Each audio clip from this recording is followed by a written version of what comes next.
جی ناظرین، بریک کے بعد دوبارہ پھر آپ کی خدمت میں حاضر ہیں۔ جیسا کہ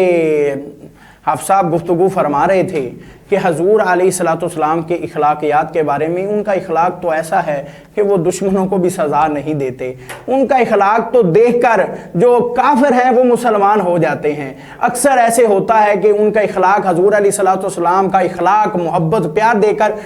بہت سارے لوگوں نے اسلام قبول کیا ہے۔ اخلاق ایسا ہونا چاہیے کہ انسان، جو دوسرا انسان ہے، وہ آپ سے مل کر متاثر ہو، وہ یہ کہے کہ فلاں آدمی بڑے ہی اچھے اخلاق کا مالک ہے، بڑا ہی اچھا اخلاق ہے اس کا، بڑا پیار کرتا ہے۔ لیکن ایسا نہیں ہونا چاہیے کہ ہم ایک دوسرے کے ساتھ ملیں تو ہمارا جو لہجہ ہے، ہماری جو لینگویج ہے، ہمارا جو اخلاق ہے، وہ ہم اخلاق سے ہٹ کے بات کریں۔ جب ہم اخلاق سے ہٹ کے بات کریں گے تو لوگ آپ کو جو ہے اچھا نہیں سمجھیں گے۔ حضور علیہ السلام کا جو اخلاقیات جو ہے وہ بالکل ہمارے لیے ایک نمونہ ہے۔ اگر ہم ان پر عمل کریں گے تو ہم معاشرے میں بھی عزت پا سکتے ہیں اور آخرت میں بھی عزت پا سکتے ہیں۔ معاشرے میں عزت کیسے پائیں گے؟ کہ جب ہم ایک دوسرے کے ساتھ اخلاقیات کے ساتھ بات کریں گے۔ اخلاقیات کا جو ذکر ہے، ہم نے جیسے کہ پیچھے پروگرام بھی کیا تھا، حقوق العباد ہے، حقوق العباد کے ساتھ اس کا بڑا تعلق ہے اخلاقیات کا، کیونکہ اخلاق اگر آپ میں اچھا ہوگا تو آپ حقوق العباد بھی پورے کریں گے۔ اگر آپ کے اندر اخلاقیات نہیں ہے، آپ کسی آدمی سے بات کرتے ہیں، کسی آدمی سے گفتگو کرتے ہیں، آپ کسی کے پاس جاتے ہیں، جب آپ اخلاقیات کے دائرے سے باہر ہو کے اس سے گفتگو کریں گے تو وہ جو آپ کی گفتگو ہے وہ اس کی دل آزاری کرے گی۔ جب اس کی دل آزاری ہوگی تو آپ حقوق العباد کو ترک کر دیں گے۔ حقوق العباد جو ہے وہ آپ کا رہ جائے گا۔ جب حقوق العباد رہ جائے گا تو میں نے جیسے کہ پہلے بھی ذکر کیا تھا کہ قیامت والے دن اللہ تعالیٰ فرمائے گا کہ میں حقوق اللہ تو معاف کر سکتا ہوں، لیکن حقوق العباد صرف وہی شخص معاف کرے گا جس کے پاس اختیار ہوگا، جس کے ساتھ آپ نے دنیا میں رہ کے زیادتی کی ہوگی، جس کے ساتھ آپ نے دنیا میں رہ کے ظلم کیا ہوگا، صرف اس کے پاس اختیار ہوگا۔ اور جب انسان اس کے پاس جائے گا تو دنیا میں رہ کے تو وہ ظالم بھی بن جائے گا، طاقتور بھی بن جائے گا، دنیا میں رہ کے وہ مظلوم بن جائے گا، لیکن جب اللہ تعالیٰ کی عدالت لگے گی، وہ جو سب سے بڑی عدالت ہے، جب وہ لگے گی تو تب وہ جو ظلم سہنے والا ہوگا، تب وہ جو ظلم برداشت کرنے والا ہوگا وہ طاقتور ہوگا اور ظالم جو ہوگا وہ کمزور ہوگا۔ تو جب وہ ظلم کرنے والا اس کے پاس جائے گا، مظلوم کے پاس جائے گا، اس سے معافی مانگے گا تو وہ کہے گا نہیں، آپ نے دنیا میں آپ طاقتور تھے، دنیا میں رہ کے آپ نے میرے ساتھ ظلم کیا ہے، دنیا میں رہ کے آپ نے میرے ساتھ زیادتی کی ہے، اس وقت میرے پاس طاقت نہیں تھی، اس وقت میرے پاس یہ اتنا مقام نہیں تھا کہ میں اپنے ظلم کا بدلہ لے سکوں، میں اپنی جو آپ نے میرے ساتھ زیادتی کی ہے میں اس کا بدلہ لے سکوں۔ لیکن اب میرے مالک کی عدالت لگی ہوئی ہے، اب اللہ تعالیٰ کی عدالت لگی ہوئی ہے، لہٰذا میں آپ کو معاف نہیں کروں گا۔ جب وہ معاف نہیں کرے گا تو اللہ تعالیٰ کا جو فیصلہ ہوگا وہ یہ ہوگا کہ جس بندے نے ظلم کیا ہوگا اس کی جو نیکیاں ہیں اس کے نامہ اعمال سے نکال کر اس مظلوم کے نامہ اعمال میں ڈال دی جائیں گی، اور اس مظلوم کے جو گناہ ہیں وہ اس کے نامہ اعمال سے نکال کر اس ظالم کے نامہ اعمال میں ڈال دیے جائیں گے۔ تو ناظرین، یہ ایک بڑی اہم بات ہے، بڑی سوچنے والی بات ہے۔ ہم دنیا میں رہ کے کسی کی دل آزاری نہ کریں۔ اگر ہم دل آزاری سے، کسی کے دل کو تکلیف پہنچانے سے اگر ہم بچ جائیں گے تو ہماری آخرت میں نیکیاں بھی بچ جائیں گی۔ اگر ہم دنیا میں رہ کے کسی کے ساتھ زیادتی کریں گے، کسی کی دل آزاری کریں گے تو قیامت والے دن اس کی جو سزا ہے، اس کا جو معاوضہ ہے وہ ہمیں اپنی نیکیوں کی صورت میں دینا پڑے گا۔ تو ناظرین، ہمیں یہ چیزیں جو ہمارا جو پروگرام ہے، ہمارا پروگرام کا مقصد صرف یہی ہے کہ آپ تک جو اچھی گفتگو پہنچائی جائے، آپ تک ایک ایسا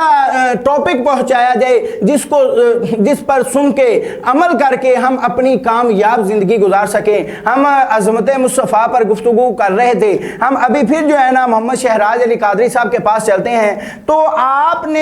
ہمیں یہ بتائیں کہ حضور علیہ السلام نے اخلاقیات کی جو تربیت صحابہ اکرام کو دی، صحابہ اکرام کی اخلاقیات کی تو بات وراء الورا ہے، لیکن ان کی نسبت جو ہے وہ بھی حضور کے ساتھ ہے، کیونکہ ان کو جو اخلاقیات سکھائے تھے, جو ان کو پیار محبت کرنا سکھایا ہے, وہ بھی حضور علیہ الصلوۃ والسلام نے سکھایا ہے, کیونکہ انہوں نے اپنے آپ سے تو نہیں سیکھا. جتنی بھی تعلیم لی ہے, جتنی بھی انہوں نے محبت کرنا سیکھا ہے, وہ حضور کی خدمت میں رہ کے, حضور کی غلامی اختیار کر کے انہوں نے سیکھا ہے. آپ ہمیں نبی پاک صلی اللہ علیہ وسلم کو صحابہ کی اخلاقی تربیت کے بارے میں بتائیں. میں آپ کو بتاتا ہوں, اس میں ایک واقعہ ملتا ہے کہ ایک دفعہ ایک صحابی جو تھے وہ نبی پاک صلی اللہ علیہ وسلم کی بارگاہ میں حاضر تھے,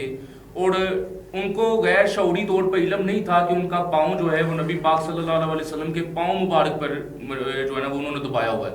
آپ صلی اللہ علیہ وسلم کے چونکہ بڑے ہی نازک جسم والے تھے, اللہ تعالیٰ نے بڑا ہی خوبصورتی سے نبی پاک صلی اللہ علیہ وسلم کو سجایا, تو آپ صلی اللہ علیہ وسلم نے پہلے تھوڑا سا صبر کا مظاہرہ کیا, لیکن جب زیادہ انہوں نے وزن ڈالا تو نبی پاک صلی اللہ علیہ وسلم کے ہاتھوں میں ایک چھڑی ہوا کرتی تھی, تو آپ صلی اللہ علیہ وسلم نے اس چھڑی کو ہلکا سا اس کو ٹچ کیا, اس کو لگایا, اور آپ نے فرمایا کہ تیرا پاؤں میرے پاؤں کے اوپر ہے, اس کو ہٹا. اب وہ صحابی تھے, چونکہ یہاں پہ ادب رسول صلی اللہ علیہ وسلم کا معاملہ بھی تھا, تو صحابی بڑے پریشان ہوئے, عرض کی یا رسول اللہ صلی اللہ علیہ وسلم میں غیر شعوری طور پہ میں نے یہ کیا, مجھے معافی عطا فرمائے. آپ صلی اللہ علیہ وسلم نے فرمایا کوئی بات نہیں, تو چلا جا. وہ چلے گئے, لیکن ساری رات وہ سو نہیں سکے, ان کی ندامت تھی, وہ اپنے آپ میں یہ پریشان رہے کہ مجھ سے یہ کیا ہو گیا. ساری رات اسی طرح پریشانی میں روتے ہوئے گزر گئی. جب اگلا دن ہوا تو چند صحابہ جو تھے وہ اس کے دروازے پہ, صحابی رسول کے دروازے پہ آئے, آ کے کہنے لگے کہ نبی پاک صلی اللہ علیہ وسلم نے تمہارے لیے بلاوا بھیجا ہے. اب وہ پریشان ہو گئے کہ کہیں میرے لیے کوئی آیت نہ اللہ نے اتار دی ہو, میں نے جو گستاخی مجھ سے غیر شعوری طور پہ میں نے جو کر دی وہ نہ یہ نہ ہوا ہو کہ اللہ نے میرے لیے کوئی آیت نازل کر دی ہو. تو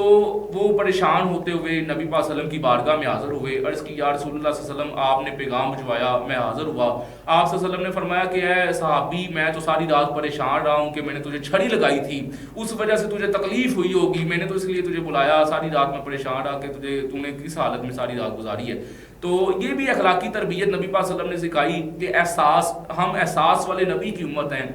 جنہوں نے خود بھی احساس کیا اور احساس کی ہی تربیت دی. اس حوالے سے آپ دیکھ لیں, میدان طائف کا واقعہ دیکھ لیں, جب نبی پاک صلی اللہ علیہ وسلم کو وہاں پہ جو آپ صلی اللہ علیہ وسلم جانتے تو سب کچھ ہے, آپ سے کوئی پردہ نہیں ہے, لیکن آپ صلی اللہ علیہ وسلم کو ظاہری طور پہ وہاں پہ بلایا گیا, اور وہاں پہ آپ صلی اللہ علیہ وسلم نے ہر در پہ دستک دی دین اسلام کی تبلیغ کے لیے, ہر در جو وہاں پہ اس کو دستک دی. لیکن وہاں پہ جو ہے انہوں نے وہاں پہ جو کفار تھے, وہاں پہ جو غیر مسلم تھے, انہوں نے آپ صلی اللہ علیہ وسلم پر پتھر برسائے, آپ صلی اللہ علیہ وسلم کو لہو لہان کر دیا. صحابہ نے عرض کی یا رسول اللہ صلی اللہ علیہ وسلم آپ ہاتھ اٹھائیں, اللہ سے دعا کریں کہ اللہ ان کو غرق کرے. اب نبی پاک صلی اللہ علیہ وسلم نے ہاتھ اٹھائے, صحابہ اب یہی سوچ رہے تھے کہ ابھی نبی پاک صلی اللہ علیہ وسلم دعا فرمائیں گے اور جبریل آئیں گے اور سب کچھ تباہ ہو جائے گا. لیکن آپ صلی اللہ علیہ وسلم کے جب لب کھلے تو دیکھنے والوں نے عجیب ہی منظر دیکھا. آپ صلی اللہ علیہ وسلم نے فرمایا اے اللہ, یہ نہیں جانتے کہ میں اللہ کا سچا نبی اور رسول ہوں, یہ نہیں جانتے کہ میں کون ہوں, ان پر مہربانی فرما, ان کو ہدایت نصیب فرما. ہو سکتا ہے صحابہ نے عرض کی یا رسول اللہ یہ تو آپ نے ان کے لیے دعا فرما دی. تو آپ صلی اللہ علیہ وسلم نے فرمایا ہو سکتا ہے کہ آنے والی ان کی نسل میں سے کوئی شخص کلمہ پڑھ کے مسلمان ہو جائے. اور جبرائیل علیہ السلام آئے بھی وہاں پر, عرض کی یا رسول اللہ صلی اللہ علیہ وسلم اللہ تعالیٰ نے مجھے بھیجا ہے, اگر آپ حکم فرمائیں تو میں ابھی اپنے پڑوں سے اس وادی کو مسل کے رکھ دوں گا, ابھی اس وادی کو ختم کر دوں گا. آپ صلی اللہ علیہ وسلم نے فرمایا نہیں جبریل, میں اذیت کے لیے نہیں آیا, بلکہ قرآن میں اللہ نے فرمایا وما ارسلناک الا رحمۃ للعالمین, میں نے تو نبی پاک صلی اللہ علیہ وسلم کو تمام جہانوں کے لیے رحمت بنا کے بھیجا. اچھا یہاں پہ قابل غور بات یہ بھی ہے کہ یہ صرف انسانوں کے لیے نہیں کہا گیا بلکہ تمام جہانوں کے لیے. اب جہانوں میں چرند پرند بھی شامل ہیں, اس میں جانور بھی شامل ہیں, اس میں اللہ کی تمام مخلوقات, چاہے وہ فرشتے ہوں, چاہے وہ جنات ہوں, چاہے وہ کوئی بھی مخلوق ہے, وہ تمام مخلوق کے لیے نبی پاک صلی اللہ علیہ وسلم رحمت بن کے آئے ہیں. یہاں پہ ہمیں رحمت کے حوالے سے بات ہو گئی تو یہاں پہ میں یہ بھی ذکر کرتا چلوں کہ رحمت کا یہ عالم ہے کہ یہاں پر جو ہے وہ جانور بھی جو ہے وہ بھی رحمت للعالمین کے سائے میں رحمت کے طلبگار رہے. یہاں پہ جو جانور بھی تھے وہ بھی نبی پاک صلی اللہ علیہ وسلم کی شفقت کے طلبگار رہے, بلکہ آپ صلی اللہ علیہ وسلم کی رحمت جو ہے وہ تمام جہانوں کے لیے ہے. ہم بھی الحمدللہ نبی پاک صلی اللہ علیہ وسلم کی دعاؤں کے توسل سے آج اتنے گنہگار ہونے کے باوجود ہم آج بھی رحمت مصطفیٰ صلی اللہ علیہ وسلم کے سائے تلے ہیں, اور یہی رحمت ہوگی جو کل قیامت کے دن نبی پاک صلی اللہ علیہ وسلم کل جو اللہ پاک کی بارگاہ میں ہمارے لیے شفاعت کی جو درخواست کریں گے اور اللہ پاک جو ہے وہ منظور فرمائیں گے, اور ہماری جو نبی پاک صلی اللہ علیہ وسلم کی امت کی جو شفاعت ہوگی. تو نبی پاک صلی اللہ علیہ وسلم نے جو ہے وہ صحابہ کرام کو جو تبلیغ دی, آپ صلی اللہ علیہ وسلم نے جو تربیت دی, وہ مکمل طور پر اخلاقیات پر مشتمل ہے. یہاں پہ ایک واقعہ ملتا ہے جو کہ صحابی رسول ہیں جن کا نام ہے